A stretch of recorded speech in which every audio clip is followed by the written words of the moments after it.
أتانا شهر الخير والإحسان بفضل الله نور في الجنان نصوم نهارنا حبا وشوقا ونرجو العفو من رب الأمان. عزیز دوستو، اسلام کے جو بنیادی عقائد ہیں جن کی بنیاد پر پورے دین اسلام کی عمارت کھڑی ہے، ان میں سے ایک بنیادی عقیدہ آخرت ہے۔ ہم جو کچھ بھی یہاں اعمال کریں گے اور جس طرح کا بھی ہم یہاں وقت گزاریں گے، صبح قیامت اللہ کے حضور ہم حاضر ہوں گے اور ہمیں اس کا حساب دینا ہے۔ قرآن مجید میں جو حساب کا تذکرہ کیا گیا ہے، وہ تذکرہ بڑے انوکھے انداز میں کیا گیا ہے۔ اللہ کریم نے فرمایا فَوَرَبِّكَ لَنَسْأَلَنَّهُمْ أَجْمَعِينَ، محبوب تیرے رب کی قسم، ہم ضرور ان سے حساب لیں گے، ہم ضرور ان سب سے سوال پوچھیں گے۔ اللہ فرماتے ہیں حبیب میں نے ان سب سے سوال پوچھنا ہے۔ کیا پوچھنا ہے؟ اما کانوا یعملون، وہ جو عمل انہوں نے کیے، وہ جو عمل یہ کرتے تھے، اس کے بارے میں ضرور ان سے سوال پوچھنا ہے۔ قیامت والے دن ہر شخص سے سوال کیا جائے گا۔ ثم لتسألن یومئذ عن النعیم، اللہ فرماتا ہے ہر نعمت کے بارے میں میں تم سے پوچھوں گا۔ نبی رحمت نور مجسم شفیع معظم صلی اللہ تعالی علیہ وسلم اللہ کے حضور یہ دعا مانگا کرتے، اے اللہ مجھ سے آسان حساب لینا۔ حضور سے کیا حساب ہونا ہے؟ نبی پاک کے صدقے اللہ اگلے پچھلوں کی بخشش فرمائے گا، لیکن حضور جو دعا مانگتے کہ اللہ آسان حساب لینا، تو سیدہ عائشہ صدیقہ رضی اللہ تعالی عنہ عرض گزار ہوتی، یا رسول اللہ صلی اللہ تعالی علیہ وسلم اس کا کیا مطلب؟ تو حضور ارشاد فرماتے عائشہ آسان حساب کا مطلب یہ ہے کہ اللہ بس پوچھے اور پھر صرف نظر کر دے، پھر معاف کر دے، ورنہ جس سے اس نے سوال جواب کیے اس کے لیے مشکل ہو جائے گی۔ دعا کرو اللہ اپنے فضل سے درگزر فرمائے، ورنہ صبح قیامت سوال دیکھیے نا، اگر قیامت قائم ہی نہ ہو، سوال جواب کا سلسلہ ہی نہ ہو، باز پرس ہی نہ ہو، تو وہ بیچارے غریب، مساکین، مظلوم جنہوں نے زندگی میں ظلم سہے، تکلیفیں برداشت کی، جابروں، ظالموں، وڈیروں، چودھریوں کی تکلیفیں جنہوں نے اپنے وجود پر سہیں، اس امید پر کہ قیامت میں اللہ کے حضور حساب کیا جائے گا، تو اگر یہ حساب بھی نہ ہو، قیامت قائم ہی نہ ہو، تو وہ مظلوم کدھر جائیں گے؟ قیامت میں حساب ہونا ہے، اور یہ جو جواب دہی کا تصور ہے کہ ہمیں اللہ کے حضور حاضر ہونا ہے، یہی تصور ہماری زندگی کو بہتر کرتا ہے، یہی تصور ہماری زندگی کو بہتر کرتا ہے۔ اور جو اصل زندگی ہے نا، وہ زندگی بھی آخرت کی زندگی ہے، وَالْآخِرَةُ خَيْرٌ وَأَبْقَىٰ۔ اللہ فرماتے ہیں آخرت کی زندگی بہتر بھی ہے اور ہمیشہ باقی رہنے والی بھی۔ میرے بھائیوں یاد رکھیے گا، نبی پاک علیہ السلام نے خود 2 ٹوک لفظوں میں اس دنیا کا تصور ہمارے سامنے بیان کیا۔ یہ جو لوگ کھو جاتے ہیں نا، مال کمانے نکلے تو پھر کھو گئے، شہرت کمانے نکلے تو پھر کھو گئے، عزت کمانے نکلے تو پھر کھو ہی گئے، اقتدار کے لیے نکلے تو کھو ہی گئے، اور اس طرح بھولے کہ اپنے آپ کو بھی بھول گئے، اپنے رب کو بھی بھول گئے، روز محشر کو بھی بھول گئے، اپنی قبر کو بھی بھول گئے، قیامت میں اللہ کے حضور حاضر ہونا تھا اس بات کو بھی بھول گئے۔ 2 ٹوک لفظوں میں اللہ کے حبیب علیہ السلام نے اس دنیا کا تصور واضح کیا ہے، اس میں کوئی ابہام نہیں رہنے دیا، کوئی چیز مہمل نہیں چھوڑی، بالکل کھول کے حضور نے بیان کیا، اور ایک عام انسانی ذہن کی سطح تک اللہ کے حبیب نے اس دنیا کا تصور بیان کیا، وہ جو دنیا ہمیں بڑی میٹھی لگتی ہے، وہ جو دنیا ہمیں بڑی پیاری لگتی ہے اور جس میں مگن ہو کر ہم معاذ اللہ غافل ہو جاتے ہیں. حضور گزر رہے تھے, بکری کا بچہ مرا ہوا پڑا تھا اور پڑا بھی روڑی کے ڈھیر پہ تھا. کریم اسے دیکھ کے رک گئے اور بالکل ایک عام انسانی سطح کے مطابق حضور نے سوال کیا, بالکل سادہ آدمی بدو بھی سمجھ جائے. کریم فرمانے لگے یہ بکری کا بچہ مرا ہوا روڑی کے ڈھیر پر پڑا ہے, مجھے بتاؤ اس کے مالک کی نظر میں اس کی بھلا کیا قیمت ہوگی؟ عرض کی یا رسول اللہ صلی اللہ علیہ وسلم, جسے روڑی کے ڈھیر پر پھینک دیا گیا ہے اس کی بھلا کیا قدر و منزلت ہو سکتی ہے؟ تو حضور نے فرمایا سنو پھر, اللہ کی نظر میں بھی اگر دنیا کے مال کی قیمت مچھر کے پر کے برابر بھی ہوتی تو اللہ کبھی کافر کو ایک گھونٹ پانی کا نہ دیتا.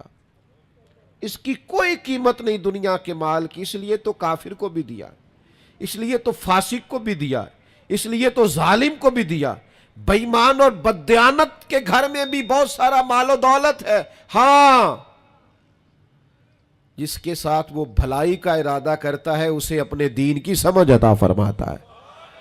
مال بھی ہو, دین کی سمجھ بھی ہو, گھر میں وسعت بھی ہو اور عبادت کا جذبہ بھی ہو, انسان کی تجوری بھری ہوئی بھی ہو اور غریبوں کے لیے اس کا دل بھی کشادہ ہو, اسے اقتدار بھی حاصل ہو اور اس کے سینے میں مظلوم کا درد بھی موجود ہو, تو اب یہ ہے کہ رب کریم نے اس کے ساتھ بھلائی کا ارادہ فرمایا.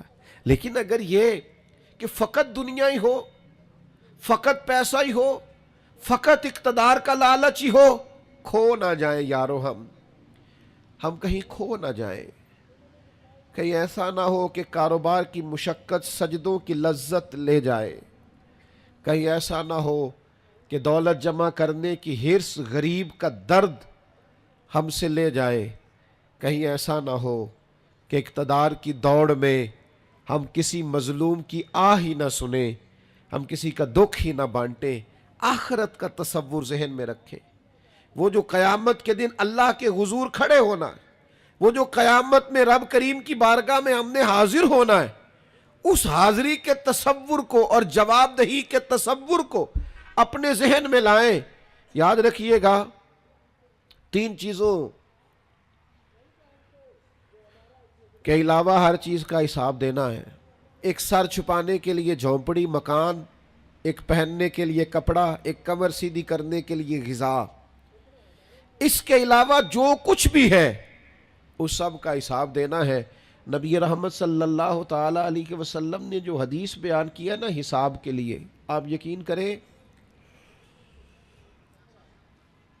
پوری روح متوجہ ہو جاتی ہے. انسان کے جتنے لطائف ہیں وہ سارے بیدار ہو جاتے, اس کے باطن کے اندر تک گہرائی تک وہ لفظ اترتے ہیں. میرے کریم فرماتے ہیں رب قیامت کے دن بندوں سے فرمائے گا کیا میں نے تیرے لیے کان اور آنکھیں نہیں بنائی تھی؟ کبھی اندھے سے مل کے دیکھے نا, کبھی بہرے سے بات کر کے دیکھے نا. رب فرمائے گا کیا میں نے تیرے لیے کان اور آنکھیں نہ بنائی تھی؟ اللہ فرمائے گا کیا میں نے تیرے لیے جانوروں کو کھیتوں کو مسخر نہیں کیا تھا؟ ہر جانور پر تو سواری کرتا ہے, جانوروں کے گوشت کھاتا ہے, جانوروں کا دودھ پیتا ہے, کھیت کے اندر ہل چلاتا ہے, اناج ہے, پھل ہیں, سبزیاں ہیں. هو الذی خلق لکم ما فی الارض جمیعا, زمین میں جو کچھ ہے حضرت انسان کے لیے پیدا کیا. اللہ فرمائے گا تیرے لیے کان بنائے, آنکھیں بنائی, تیرے لیے مسخر کیا جانوروں کو, تیرے لیے مسخر کیا کھیتوں کو. پھر رب کہے گا میں نے تجھے خوشحالی دی, میں نے تجھے سرداری دی. پھر اللہ فرمائے گا یہ بتا کیا تجھے مجھ سے ملنے کا یقین نہیں تھا؟ کیا تجھے یہ خبر نہیں تھی کہ تیری رب سے بھی ملاقات ہوگی؟ تجھے اللہ کے حضور بھی حاضر ہونا ہے, تجھے اس کا یقین نہیں تھا؟ اور حدیث پاک کا جو آخری جملہ ہے وہ ہر دل پر دستک دیتا ہے. حضور فرماتے رب فرمائے گا میں بھی آج تجھے اسی طرح ہی فراموش کر دوں گا جس طرح تو نے مجھے بھلا دیا تھا. جا، تو نے اگر مجھے بھلا دیا تھا آج میں نے بھی تجھے فراموش کیا. دعا کرو ہمارے ساتھ یہ سلوک نہ ہو. ہم تو مالک کے کرم کی امید پر ہی قبر میں جائیں گے، اس کی رحمت کی امید پر ہی میدان محشر میں کھڑے ہوں گے. باقی پتہ سارا ہے سردار نو کیتیاں دا، ایدہ پردہ پایا ہی تیرا پلا ہو سی. خبر تو ساری ہے، پتہ تو سارا ہے، علم تو سارا ہے. سب سے زیادہ ہم جانتے ہیں کہاں کہاں نافرمانی ہوئی. یاد رکھنا اس کے حضور کھڑے ہونا ہے، اللہ کے حضور جواب دینا ہے. اگر ظلم کیا ہے ملازم پر تو جواب پھر بھی دینا ہے، ظلم کیا ہے گاہک پر تو جواب پھر بھی دینا ہے، اگر ظلم کیا ہے پڑوسی پر تو جواب پھر بھی دینا ہے. فَوَرَبِّكَ لَنَسْأَلَنَّهُمْ أَجْمَعِينَ. محبوب تیرے رب کی قسم، اپنے لفظوں میں بات کروں، اللہ کہتا ہے محبوب میں تیرے رب دی قسم میں انہوں پوچھ لینا ہے، پوچھ لینا ہے میں نے ان سے سوال کرنا ہے. اما کانوا یعملون، جو یہ عمل کرتے تھے پوچھوں گا، سوال کروں گا. اور میرے نبی پاک صلی اللہ تعالی علیہ وسلم کے غلاموں، اگر ظلم کیا ہے بیوی پر حساب پھر بھی دینا ہے، اگر وراثت کی تقسیم پر زیادتی کی ہے بہن بھائیوں سے حساب پھر بھی دینا ہے، اگر تربیت ٹھیک نہیں کی اپنے بچوں کی تو حساب پھر بھی. تم سربراہ تھے ایک ادارے کے، تمہارے پاس امانتیں آتی تھیں، بچے پڑھتے تھے، مجموع کے مجمع تم سے عقیدتیں رکھتے تھے، لوگ تمہیں نیک سمجھتے تھے، ہاتھ چومتے تھے، پھول پھینکتے تھے. تم نے بڑی عزتیں سمیٹی، تم نے خوشحالیاں اور سرداریاں سمیٹی. فَوَرَبِّكَ لَنَسْأَلَنَّهُمْ، تمہیں حساب دینا ہے. آج بڑے بڑے لوگ حساب کے ڈر سے کانپ گئے. بغداد کے شیخ عبد القادر جیلانی حرم مکہ میں سر سجدے میں رکھ کے کہنے لگے مہربانی کرنا مجھ سے حساب نہ لینا. خواجہ حسن بصری کہتے ہیں میں حرم میں تھا، اپنے حجرے میں تھا، کسی کے چیخنے کی آواز آئی، یا اللہ معاف کر دے، یا اللہ معاف کر دے، حساب والے دن میرے اوپر نرمی کرنا. فرماتے میں نے کہا کوئی گناہگار آہوزاری کر رہا ہے، میں جا کے تسلی دیتا ہوں. اور جب میں نے جا کے چہرہ دیکھا فرماتے کلیجہ پھٹ گیا، وجود کانپ گیا، اور میں اس دعا کرنے والے کے قدموں سے لگ گیا. لوگوں تمہیں پتہ ہے وہ کون تھا جو دہائی دے رہا تھا کہ مالک حساب نہ لینا؟ وہ حسین کا کربلا میں تنہا بچ جانے والے صاحبزادہ امام زین العابدین تھے.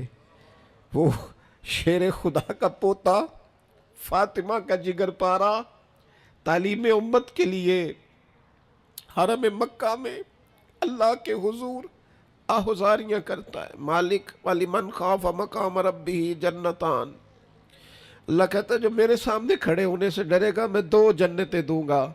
امام زین العابدین حرم مکہ میں کہتے ہیں مالک حساب نہ لینا، مہربانی کرنا، پردے رکھنا. زین العابدین آپ کا تو پلو پکڑ کے ساری امت جنت میں جائے گی، آپ کے تو قدموں سے لگ لگ کے ہمارے باپ ہمارے دادا جنت میں جائیں گے. آپ کی دادی سیدہ پاک کے آنچل میں چھپ کے تو ہماری بیٹیاں پناہ مانگیں گی، ہماری مائیں ان کے قدموں سے لگیں گی، تو جنت کے رستے کھلیں گے. امت کو تعلیم دیتے ہیں ڈرو نہ، اپنی زندگی سنوارو نہ، اپنے شب و روز پر توجہ کرو، بدل نہ جائے یار. اب کچھ اپنی آخرت کا تصور نہ بنائے، کچھ اپنے رب سے معافی نہ مانگے. قیامت میں حساب دینا. وہ کہتا ہے تمہیں سامنے، اور نبی پاک علیہ السلام کی احادیث، آثار اور ساری چیزیں سامنے رکھ کے علماء نے ایک نتیجہ نکالا ہے. فرمایا قیامت کے دن سب سے پہلا حساب علماء کا ہوگا. جنہوں نے عزتیں زیادہ سمیٹی ہیں نا. یہاں ایک دفعہ ایک ایم پی اے صاحب آئے ٹائم لینے کے لیے. میں نے معذرت کر لی، میں نے کہا میرے پاس وقت نہیں ہے. تو مجھے کہنے لگے لوگ تو ہمارے پیچھے بھی بڑے ہیں. میں نے کہا آپ کو لوگ ووٹ دیتے ہیں، ہم پر لوگ جان دیتے ہیں. اتنی اگر سعادتیں سمیٹی ہیں تو پھر سنو نا، جنہوں نے یہ دعوے کیے ہیں کہ ہم دیندار ہیں، فرمایا پہلا حساب علماء کا ہوگا، دوسرا حساب مجاہدین کا ہوگا، تیسرا مالداروں کا ہوگا، اور فرمایا یہاں تک کہ اللہ تو صبح قیامت انبیاء کرام علیہ السلام سے بھی تبلیغ کے بارے میں سوال کرے گا. ہر ایک سے سوال ہونا ہے. ہم اپنی اپنی تیاری کریں قیامت کے روز کے لیے، آخرت کے دن کے لیے. یا ایھا الذین آمنوا اتقوا اللہ ولتنظر نفس ما قدمت لغد. اے ایمان والو، اللہ سے ڈرو اور ہر نفس یہ سوچے کہ میں نے آخرت کے لیے آگے کیا بھیجا ہے. آؤ آج اپنے اپنے اعمال کا جائزہ لیں. ہمارے لیے آج شام کھانے میں کیا ہے یہ سب کو پتا ہے. اس ماہ میرے گھر میں کیا آمدن ہے، کیا خرچ ہے، یہ سب کو پتا ہے. لیکن رب کہتا ہے وَلْتَنْظُرْ نَفْسٌ مَا قَدَّمَتْ لِغَدٍ. یہ بھی دیکھ تو نے اپنی قبر کے لیے آگے کیا بھیجا ہے، آخرت کے لیے آگے کیا بھیجا ہے. یہ دیکھ قیامت والے دن کے لیے تیرے پاس سرمایہ کیا ہے. وہاں جب اللہ کے حضور حاضر ہونا ہے تیرے پاس پیش کرنے کو کیا ہے. جناب صدیق کے پاس پیش کرنے کو وفا ہے، امت کی خدمت گزاری ہے جناب عمر کے پاس، جناب عثمان غنی کے پاس سخاوت ہے. مولا علی نے ہر میدان میں تلوار چلا کے اسلام کا جھنڈا بلند کیا ہے. حسین ابن علی نے سر دے کر اللہ کے حضور نظر پیش کی ہے. میں بھی سوچوں نا یار، آپ بھی سوچے نا، نعمتوں کی بہتات کتنی.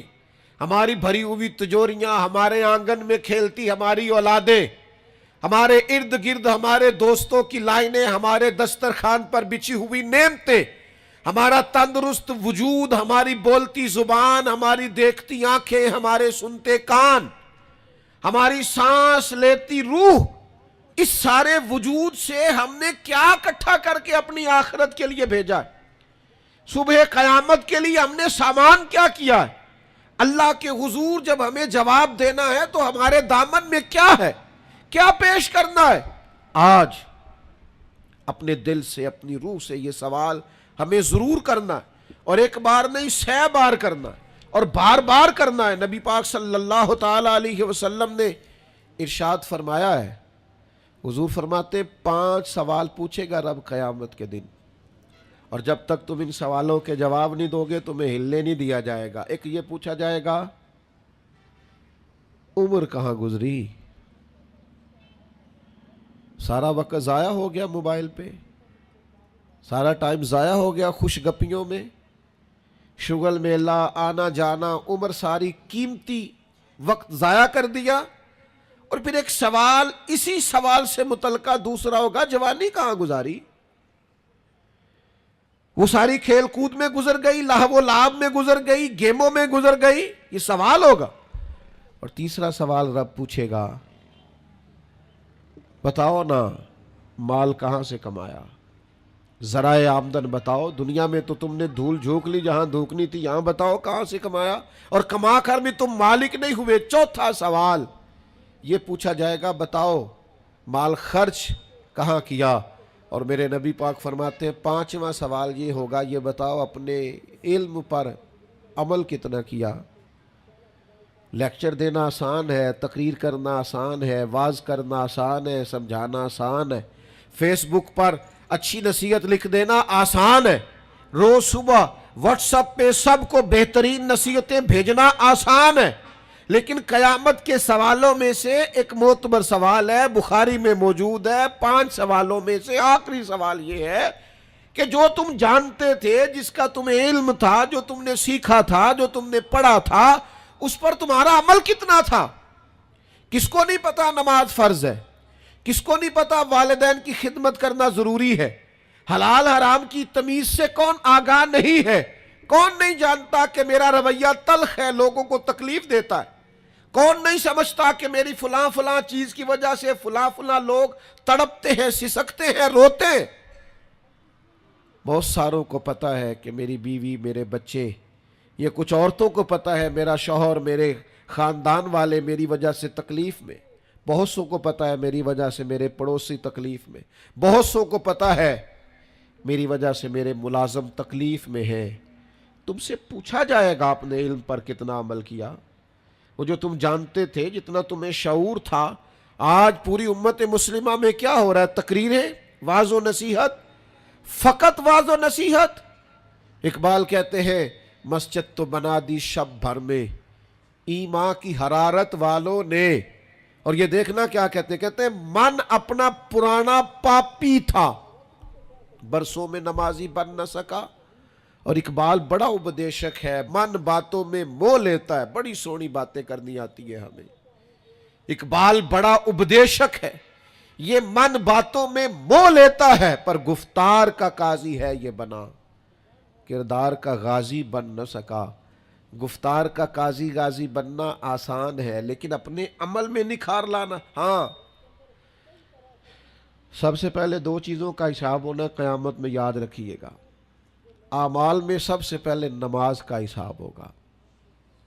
حضور نے فرمایا کافر اور مومن کے بیچ فرق ہی نماز کا ہے۔ اور حقوق العباد میں سب سے پہلے قتل کا حساب ہوگا۔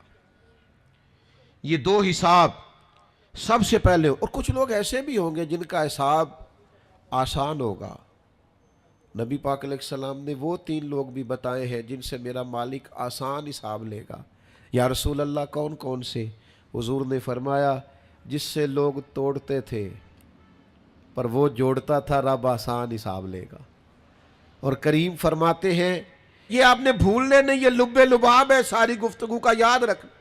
فرمایا جو تجھے محروم کرے اسے عطا کر، جو تجھ سے توڑے تو اس سے جوڑ، اور جو تجھ سے زیادتی کرے تو اسے معاف کر دے۔ اللہ قیامت میں تجھ سے آسان حساب لے گا، اللہ تیرے لیے قیامت میں آسانی پیدا کر دے گا۔ میرے بھائیوں، ایک اور بندہ بھی ہے جس سے قیامت میں بڑا آسان حساب ہوگا۔ کریم محبوب علیہ السلام نے فرمایا جس کے سینے میں حسد نہیں نہ ہوتا، جس کے دل میں بغض نہیں ہوتا، جس کے دل میں کینہ نہیں ہوتا، سانو تخت ہزارے دی لوڑ کیے، وہ اسی کسے دے کچھ بھی نہیں لگ دے، نہ کوئی ساڈا دردی۔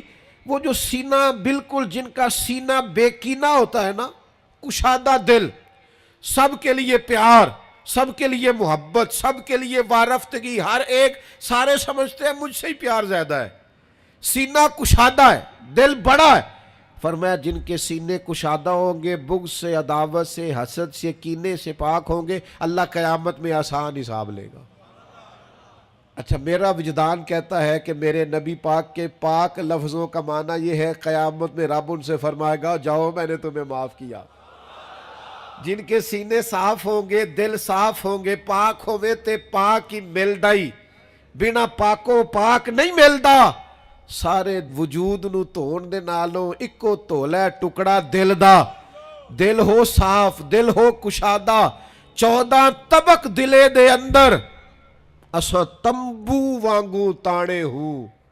یہ تمبو دیکھ رہے ہو نا، چھاؤں دے رہا ہے نا، جل رہا ہے نا، درویش کہتے ہیں 14 طبق میرے دلے دے اندر تے میں تمبو وانگو تانے ہوں، دل دریا سمندروں ڈونگے تے کون دلان دیاں جانے ہوں، اسا کیتی ہے جان حوالے رب دے، ایسا عشق کمایا ہے مرن تو پہلو ہی مر گیا باہو، تا مطلب نو پایا ہے، چھوڑ دیے جائیں سارے کینے۔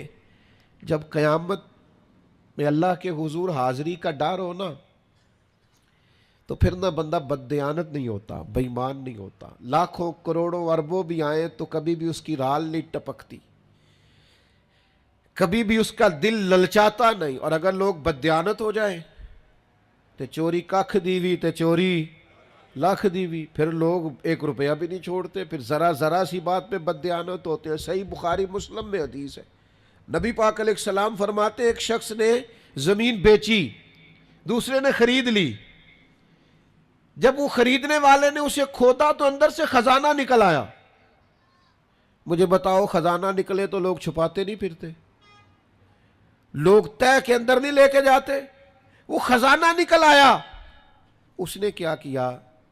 وہ لے کے اس شخص کے پاس چلا گیا جس سے اس نے زمین خریدی تھی. کہنے لگا یار تیری زمین سے خزانہ نکل آیا، میں نے زمین خریدی تھی، خزانہ تو نہیں نہ خریدا تھا.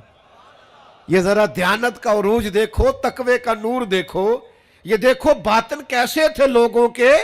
اربوں کروڑوں روپیہ یہ حضور بیان فرما رہے ہیں، بخاری مسلم میں موجود ہے. کریم فرماتے ہیں اس شخص نے جا کے کہا بھئی میں نے زمین خریدی تھی، خزانہ نہیں خریدا تھا، لہذا یہ تیرا ہے. وہ بھی رب کا بندہ تھا. کہنے لگا میں نے نا زمین بیچی تھی اور جو کچھ ہے وہ سارا ہی بیچ دیا تھا، لہذا نکل آیا تو تیرا ہی ہے. میرا ہوتا تو جب میرے پاس تھی تب نکلتا، لہذا تیرا ہی ہے. دونوں میں بحث ہونے لگ گئی. وہ کہتا ہے تو رکھ، وہ کہتا ہے. آج کل کیا ہوتا ہے، وہ ذرا مہنگی ہو گئی نا، سڑک گزر گئی، کہتے ہیں مکر جاؤ. زمین ذرا مہنگی ہو گئی ہے، کوئی تھوڑا ریٹ اور لگ گیا، خزانہ نکل آیا.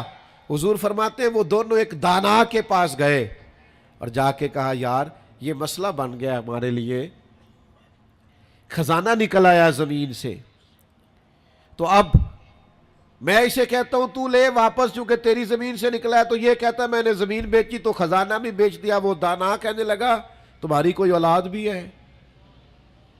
ایک کہنے لگا میری بیٹی ہے، دوسرا کہنے لگا میرا بیٹا ہے. کہنے لگا دونوں کی شادی کر دو اور خزانہ دونوں کو دے دو. اور میرے بھائی جب حضرت شیخ ابو الحسن ایک درویش تھے مصر میں، ہر روز دعا مانگتے تھے یا اللہ تاجر کی ان 2 بیویوں پہ رحم فرما، یا اللہ اس تاجر کی 2 بیویوں پہ رحم فرما. لوگوں نے کہا حضور یہ کیا معاملہ ہوا؟ فرمانے لگے یہاں مصر میں ایک تاجر رہتا تھا، اسے اکثر و بیشتر تجارت کی غرض سے ملک شام جانا پڑتا، تو اس نے سوچا وہاں نکاح نہ کر لوں. اس نے وہاں نکاح کر لیا. مالدار تھا، وہاں ایک بیوی رکھ لی، مکان رکھ لیا. اب یہ جو بیوی مصر میں تھی نا، اسے تھوڑا شک گزرا. بیوی بڑی گہری جاسوس ہوتی ہے. اسے سمجھ آ گئی کہ بدلے بدلے سے میرے محبوب نظر آتے ہیں. اسے سمجھ آ گئی کہ دھلے دھلے کپڑے آتے ہیں، وہ کیفیت ہی نہیں پہلے جو رنگ ہوتا تھا. ایک شخص کو پیسے دیے، کہا ذرا اس کی جاسوسی تو کر.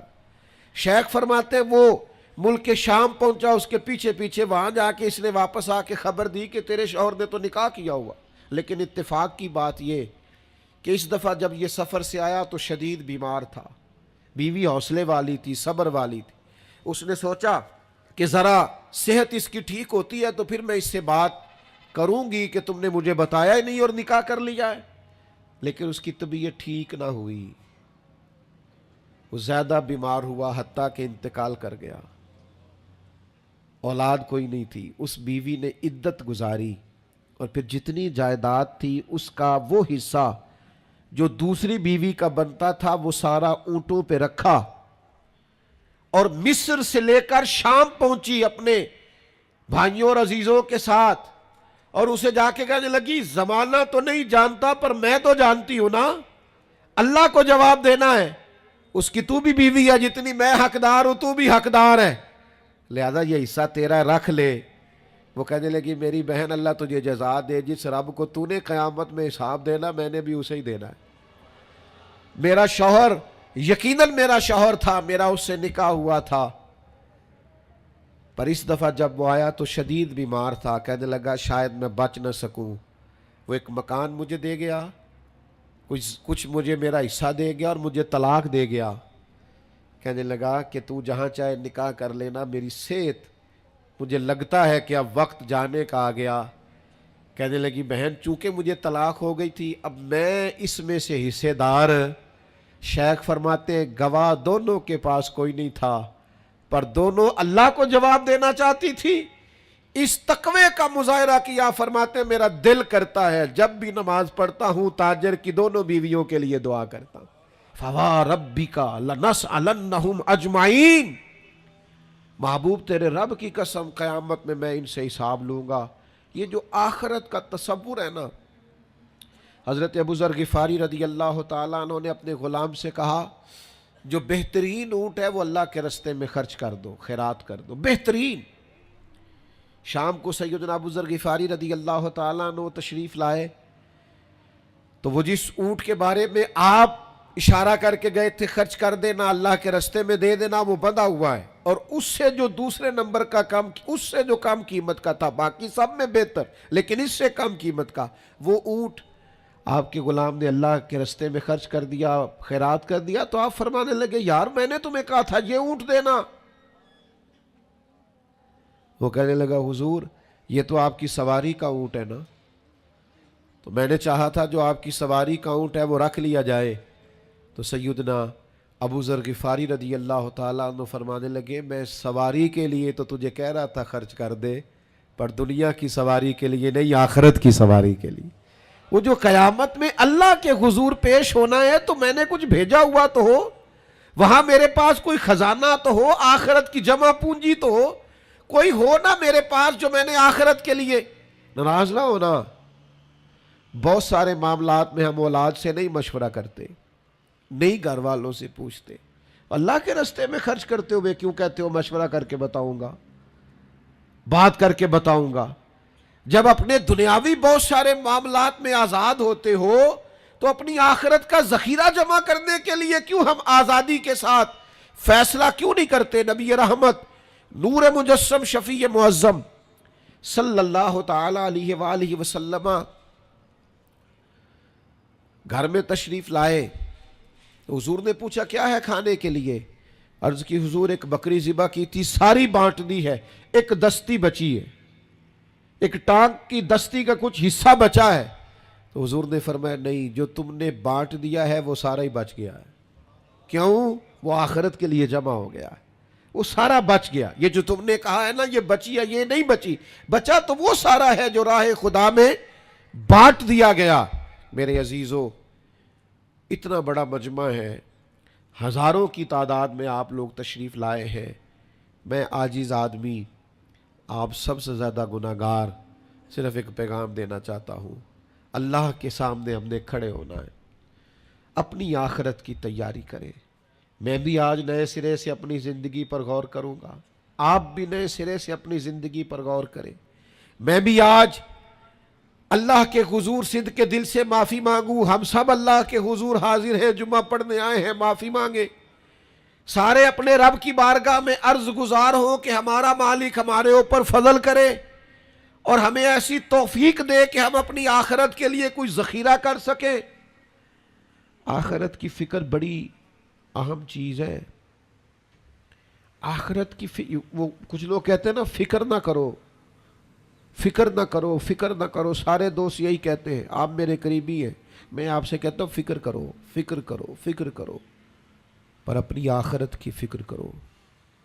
2-2.5 سال ظاہری طور پر عمر کم تھی حضرت صدیق اکبر کی نبی پاک سے، لیکن ایک دن حضرت صدیق اکبر نے عرض کی یا رسول اللہ صلی اللہ تعالی علیہ وسلم، میں دیکھ رہا ہوں آپ پر تو بڑھاپا آ گیا ہے، بال مبارک سفید ہو رہے ہیں۔ تو حضور فرمانے لگے سورہ ہود، سورہ واقعہ، سورہ مرسلات، فرمایا اس طرح کی صورتوں نے مجھے بوڑھا کر دیا۔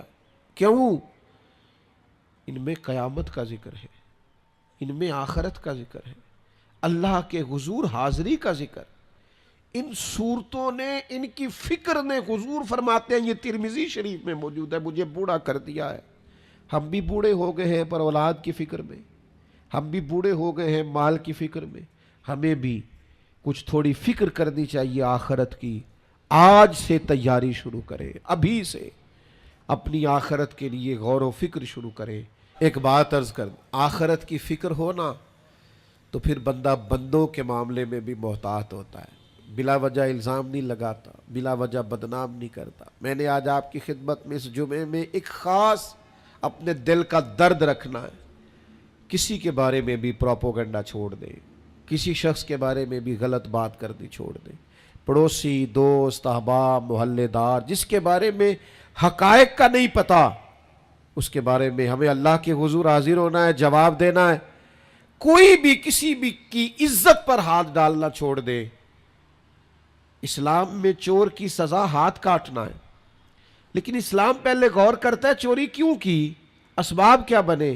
حضرت عباد بن شرجیل رضی اللہ تعالیٰ عنہ کہتے ہیں میں نے اپنے پڑوسی کی باغ سے کچھ پھل لے لیے تھے، کچھ کھا لیے تھے، کچھ میں نے اپنی چادر کے پلو میں چھپا لیے۔ ابن ماجہ میں موجود ہے، مسند احمد میں موجود ہے، دیگر کئی کتب احادیث میں موجود ہے۔ فرماتے اس نے مجھے پکڑ لیا، حضور کی بارگاہ میں لے گیا، تو نبی کریم نے مجھ سے فرمایا کیوں چوری کی؟ بات کو سمجھنا۔ عرض کی حضور بچے بھوکے تھے، تکلیف میں آ گیا۔ اب پتہ اس چوری کے لیے حضور نے کیا فیصلہ کیا؟ نبی پاک اس کے پڑوسی سے فرمانے لگے جب بھوکا تھا تم نے روٹی کیوں نہیں دی؟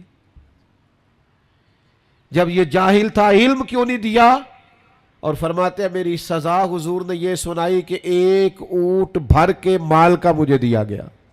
دوستو الزام تو لگا دیتے ہو کہ فلاں غریب آدمی بار بار مانگتا ہے، فلاں بار بار ستاتا ہے، فلاں قرض مانگتا ہے۔ اپنی آخرت سے ڈرے، دیکھے تو صحیح لوگ مجبور کیوں ہیں، تنگ دست کیوں ہیں، پریشان کیوں ہیں۔